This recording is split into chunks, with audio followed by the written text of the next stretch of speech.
Police ये कर रही है जो हमारी हिफाजत के लिए होती है, वो रात को 12:30 बजे होटल में गई कैसे और होटल वाले ने जाने लिया? क्या ये नियम है? ये सुरक्षा है? उन्होंने कॉल किया हम लोग को, हम लोग से बोला कि आप पुलिस वाले आए हैं, हमें परेशान कर रहे हैं, वो हम लोग के साथ बदतमीजी कर रहे हैं। हमारे पास पूरी रिकॉर्डिंग भी है, सब कुछ है। उसके बाद भी अभी तक कोई एक्शन नहीं लिया गया। क्या एक्शन लिया गया मेरे पति के लिए? इस छोटे से बच्चे को मैं क्या जवाब दूंगी? वो पूछ रहा है, रास्ते पर बोल के आया, जितनी बार फोन बज रहा है मेरा, पापा का कॉल आया, बात करा। अब कहाँ से बात करूं? अभी आप जिसकी आवाज़ सुन रहे थे, उस आवाज़ में एक माँ का दर्द छुपा था, तो एक पत्नी की पीड़ा भी, ऐसी पीड़ा जिसे हम और आप कभी बांट भी नहीं सकते। वो माँ जिसका बेटा बार बार ये सवाल पूछता है कि मेरे पापा कब आएंगे, कहाँ हैं, कैसे हैं। कभी फ़ोन की घंटी बजती है तो बेटा पूछता है कि माँ ये पापा की कॉल है या किसकी कॉल है। आखिर वो माँ क्या जवाब दे? वो कैसे बताए कि तुम्हारे पापा अब ज़िंदा नहीं रहे? वो पापा जो उसकी खुशियों के लिए कुछ बिज़नेस के सिलसिले में गोरखपुर गए थे, लेकिन वहाँ से लौटी तो सिर्फ उनकी लाश। आखिर ये कैसी विडंबना है, ये कैसी घटना है? और जो मारने वाले हैं वो कोई और नहीं, हमारे देश के रक्षक यानी पुलिस वाले हैं। वो पुलिस वाले जिनके कंधों पर ये जिम्मेदारी होती है कि वो हमारी रक्षा करें, मुश्किल हालात में हमारी मदद करें। लेकिन हुआ क्या? ये जो शख्स हैं जिनकी आप तस्वीर देख रहे हैं, इनका नाम है मनीष गुप्ता। उम्र है तकरीबन 35 साल। ये अभी 27 सितंबर को अपने दोस्तों के साथ यूपी के कानपुर से गोरखपुर गए थे। वहाँ दरअसल इनकी एक मीटिंग थी। दरअसल ये रियल इस्टेट का एक बिजनेस करते हैं, उसी बिजनेस के सिलसिले में अपने 2 दोस्तों के साथ गोरखपुर गए थे। गोरखपुर में एक थाना आता है रामगढ़ ताल, उसी एरिया में एक होटल के कमरे में जिसका नंबर था 512, उसी कमरे में तीनों लोग रुके हुए थे।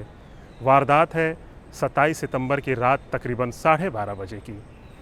उस दरमियान ये तीनों लोग कमरे में सो रहे थे, तभी अचानक बेल बजती है। बेल बजते ही उसमें रहने वाले हरवीर सिंह नामक शख्स दरवाज़ा खोलते हैं तो सामने 5 से 6 पुलिस वाले होते हैं। उसमें एक 3 सितारे वाले भी होते हैं जिन्हें हम लोग इंस्पेक्टर कहते हैं, और वो रामगढ़ थाना के प्रभारी थे यानी SHO, जिनके कंधों पर 3 सितारे देखकर हरवीर तो यही सोचते हैं कि शायद ये हमारी रक्षा करने या फिर किसी तरह की जानकारी लेने आए हैं। जब उनसे ये सवाल पूछते हैं कि आप किस लिए यहाँ पर आए हैं, तो जवाब मिलता है कि हम चेकिंग करने आए हैं, क्योंकि हमें कुछ संदिग्ध लोगों के होटल के कमरे में छुपे होने की जानकारी मिलती है। ये बताते हैं कि हम छुपे कहाँ हैं, हम तो आपके सामने हैं, फिर भी अगर आपको जो जानकारी चाहिए आप ले सकते हैं। फिर पुलिस तलाशी लेने लगती है, पूछताछ करती है और ID प्रूफ मांगती है। ये अपनी ID प्रूफ तो दिखा देते हैं, लेकिन उस वक्त जबकि 12:30 बज रहे थे रात के, तो बाकी 2 लोग जिसमें मनीष गुप्ता थे और उनके एक और दोस्त थे जिनका नाम है प्रदीप, दोनों लोग सो रहे थे। लेकिन पुलिस को देखते ही, पुलिस के सम्मान में, क्योंकि पुलिस के कंधों पर खाकी वर्दी सची थी, और उसी खाकी वर्दी के सम्मान में दोनों लोग जगते हैं, उठ करके अपनी ID प्रूफ दिखाते हैं। फिर भी पुलिस वाले उनके बैग की तलाशी लेते हैं और बार बार ये कहते हैं कि तुम लोग संदिग्ध हो।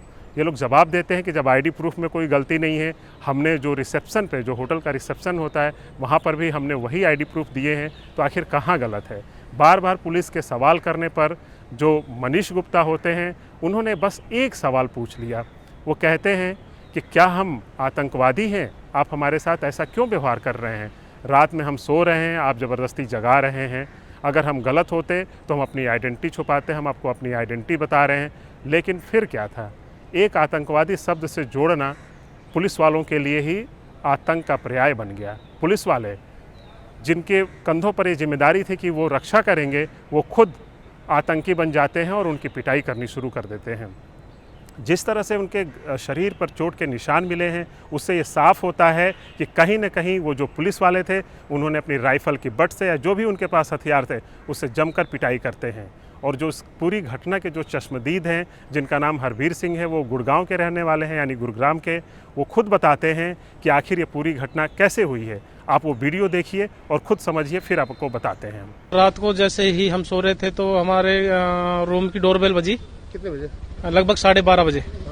12:30 बजे डोरबेल बजी तो गुप्ता जी और प्रदीप जी सोए हुए थे। मैंने गेट खोला तो वहाँ पे 5-7 पुलिस वाले और होटल पे जो रिसेप्शन पे लड़का था, नाम नहीं पता है उसका, वो अंदर बढ़े तो बोले कि भाई क्या नाम है, अपना वो दिखाओ, आईडी वाईडी दिखाओ, कहाँ के रहने वाले वगैरह वगैरह, इस तरह से। मैं सर ठीक है आईडी वाईडी दिखा देंगे। आईडी दिखाई मैंने, अपनी दिखा दी, भाई की दिखा दी, क्योंकि भाई सोया हुआ था तो मैंने यार इसको लेके डिस्टर्ब करना।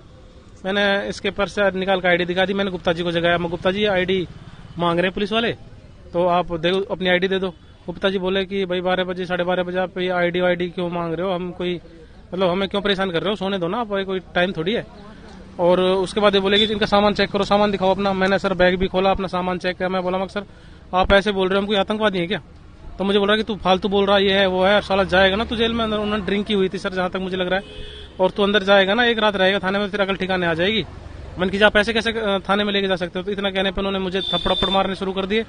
एक पुलिस वाला और वो कौन थे जो थप्पड़ मारे?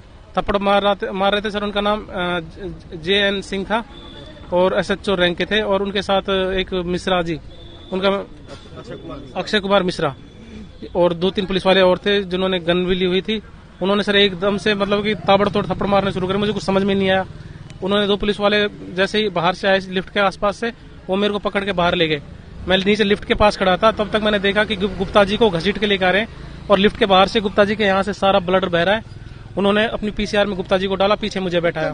तो सुना आपने हरवीर सिंह जो इस घटना के चश्मदीद रहे, वो क्या कहते हैं। वो बताते हैं कि आधी रात में 12:30 बजे 5 से 6 पुलिस वाले आते हैं, उसमें एक SHO रैंक के भी अधिकारी होते हैं, और वो लोग हमारे जो दोस्त हैं, जो गुप्ता जी यानी कि मनीष गुप्ता, उनकी जमकर पिटाई करते हैं। और जब उन्हें होटल के कमरे से बाहर ले जाया जाता है तो उनके चेहरे को पकड़ कर ले जाया जाता है जो खून से सना हुआ है। इसके बाद ज़बरदस्ती PCR में बैठा करके ले जाते हैं हॉस्पिटल, और वहाँ पे कुछ देर बाद इलाज के दौरान उनकी मौत हो जाती है। तो ये बात जो चश्मदीद हैं वो खुद बता रहे हैं कि जरा सी एक बात पर पुलिस वालों ने इस कदर पिटाई की जैसे हम खुद आतंकवादी हों। हमने तो सिर्फ एक सवाल किया था कि क्या हम आतंकवादी हैं, क्या हम आतंकवादी की तरह आपको नज़र आ रहे हैं? चलो ठीक है, संदिग्ध लोग होते हैं, संदिग्ध सूचनाएं भी मिलती हैं, लेकिन इसका मतलब तो ये नहीं कि हम सारा कानून, सारा पावर अपने अधिकार में ले लें और ख़ुद को राजा बन बैठें, खुद को एक तानाशाह बन बैठें और किसी की इतनी पिटाई करें, इस कदर पिटाई करें कि उसकी मौत हो जाए। वो पत्नी जो 5 साल के बच्चे को लेकर अब इधर उधर भटक रही हैं, इंसाफ की मांग कर रही हैं, वो कहती हैं कि CM और PM कब हमें इंसाफ दिलाएंगे, मेरे बेटे को कब इंसाफ मिलेगा, जो बेटा बार बार ये सवाल पूछ रहा है कि उसके पापा कब घर लौटेंगे। अब सवाल तो यहीं तक था, लेकिन सवाल अब जो पुलिस है, पुलिस की आखिर क्या जिम्मेदारी थी? पुलिस पूरी घटना को लेकर के जिनको जांच करनी चाहिए वही सवालों के घेरे में हैं। जिस इंस्पेक्टर की हम बात कर रहे हैं, जो रामगढ़ ताल थाना है, उसके जो इंस्पेक्टर हैं JN सिंह, उनके खिलाफ हत्या की FIR अब दर्ज हो गई है। उनके अलावा न सिर्फ बल्कि 2 चौकी इंचार्ज और 3 और पुलिस वाले, यानी टोटल 6 लोगों के खिलाफ हत्या की FIR तो हो गई है। लेकिन क्या सिर्फ हत्या की FIR होने से उस बच्चे को, उनकी पत्नी को ये इंसाफ मिल पाएगा? शायद नहीं, क्योंकि जो गोरखपुर के SSP हैं, उनका जब आप बयान सुनेंगे तो आप खुद समझ जाएंगे कि ये जो SSP का बयान है वो कहीं ना कहीं कुछ ऐसा है जिसको आप सुनकर आप समझ जाएंगे कि ये सिर्फ घटना पर वो गए ही नहीं, ना ही उन्होंने कोई घटना देखी, बस बैठे बिठाए एक AC के कमरे से उन्होंने एक बयान जारी कर दिया। जरा बयान सुनिए आप। अपराधियों की चेकिंग के दौरान थाना रामगढ़ ताल की पुलिस एक होटल में गई। वहां पर एक कमरे में 3 युवक संदिग्ध अलग अलग शहरों से आए थे जो ठहरे थे। इस सूचना पर पुलिस ने होटल मैनेजर को साथ में लेकर कमरे की चेकिंग करने गई, जहां पर हड़बड़ाहट में एक युवक की कमरे में गिरने से चोट लग गई। दुर्घटनावश हुई इस घटना से पुलिस ने तत्काल होटल मैनेजर को साथ लेकर युवक को अस्पताल में भर्ती करवाया, जहां पर उसका इलाज हुआ। BRD में दौरान इलाज उस युवक की मृत्यु हो गई। पुलिस ने तत्काल परिजनों को सूचित किया है, शव को मोर्चरी में रखवाया गया है। आगे डॉक्टरों के पैनल से पोस्टमार्टम करवाकर इसमें नियमानुसार कार्रवाई की जाएगी। फिलहाल ये युवक किस पर्पज से, किस कार्य से यहाँ आए थे, इसकी जांच की जा रही है, और किसके साथ ये यहाँ रहे थे, कितने दिन रहे थे, इस संबंध में जानकारी कर आगे कार्रवाई की जाएगी। सुना आपने, ये थे गोरखपुर के SSP बिपिन ताड़ा। ये IPS अधिकारी हैं, इनको बहुत अच्छी खासी ट्रेनिंग दी जाती है, लेकिन इनका जवाब आपने सुना कि वो शख्स जो मनीष गुप्ता थे, वो पुलिस के आने पर नींद में होते हैं और हड़बड़ाहट में नीचे गिर जाते हैं। इस वजह से उनको चोट लगती है। उनको पुलिस वाले तो बल्कि उनकी मदद करते हुए हॉस्पिटल ले जाते हैं, जहाँ पर उनकी मौत हो जाती है। अब ज़रा सोचिए कि होटल के कमरे में आप हैं और हड़बड़ाहट में इतना अचानक मतलब किस तरह से आप गिर जाएंगे कि लोगों की डेथ हो जाएगी। ये सोचने वाली बात है। लेकिन ज़रा आप वही जो उनकी पत्नी है, उनका बयान आपने सुना होगा। उन्होंने साफ साफ कहती हैं कि उनके चेहरे पर इस कदर से चोट आई है, जैसे लगा है कि जैसे राइफ़ल की बट से इतना मारा गया है। वो गहरा घाव है। जो इनकी बहन है, जो मृतक जो मनीष गुप्ता है, इनकी बहन भी ये बात दावा कर रही हैं कानपुर से कि बहुत बुरी तरह से पिटाई की गई है। और जो चश्मदीद हैं हरवीर सिंह, उन्होंने भी ये दावा किया है। तो यानी कि ये साफ़ हो जाता है कि जो अधिकारी हैं वो कहीं ना कहीं एक कमरे में बैठ कर के ये बयान तो जारी कर देते हैं, लेकिन अगर वो घटना स्थल पर जाते और जो मरने वाले जो शख्स थे अगर उनकी डेड बॉडी को देखते तो शायद ये बात नहीं कहते। बहरहाल उन्होंने ये दावा तो कर दिया है कि एक पुलिस अधिकारियों की एक टीम बना करके मामले की जांच कराई जा रही है, लेकिन क्या वाकई जो पहले से ये कह रहे हैं कि हड़बड़ाहट में गिरने से किसी की मौत हो जाती है, तो क्या वो जांच किस कदर तक किस हाल तक वो आगे जांच बढ़ेगी और न्याय मिलेगा, ये एक बहुत ही बड़ा सवाल है। और रही बात जांच करने की, तो होटल में तो हम सब जाते हैं, हम भी जाते हैं, आप भी जाते होंगे। वहाँ पे इस तरह की हम लोग जब भी जाते हैं तो क्या करते हैं, जो रिसेप्शन होता है वहाँ पे हम आईडी प्रूफ देते हैं और आईडी प्रूफ देने के बाद हमें कमरा अलॉट होता है, हम रहने लगते हैं। लेकिन सोचिए कि हम परिवार के साथ या किसी के साथ जाते हैं और इस तरह की घटना हो जाए तो आखिर हम कहाँ सुरक्षित हैं। और इसी बारे में अभी हमने एक यहाँ यूपी के बहुत ही सीनियर पुलिस अधिकारी हैं, उनसे हमने बात की कि आखिर पुलिस के क्या अधिकार हैं कि होटल में किसी को इस तरह से चेकिंग की जाए, वो भी आधी रात को। उन्होंने बताया कि दरअसल यूपी में एक सराय एंड होटल एक्ट है, उसके तहत पुलिस किसी भी संदिग्ध की जांच कर सकती है। मान लिया कि चलो ठीक है, आप जांच कर सकते हैं, आप जा भी सकते हैं, लेकिन उन्होंने ये भी बताया कि जब भी पुलिस अधिकारी या कोई भी कर्मचारी किसी होटल में या किसी बार में या कहीं भी चेकिंग के लिए जाते हैं, अगर कोई होटल के कमरे में रुका है तो सबसे पहले रिसेप्शन पे जाते हैं। भले उसे शक की बुनियाद जानकारी मिली हो, कोई संदिग्ध की जानकारी मिली हो, तो रिसेप्शन पे अगर चेक किया जाता है कि फ़लाँ कमरे में जो शख्स रुका है उसने आईडी प्रूफ क्या दी है।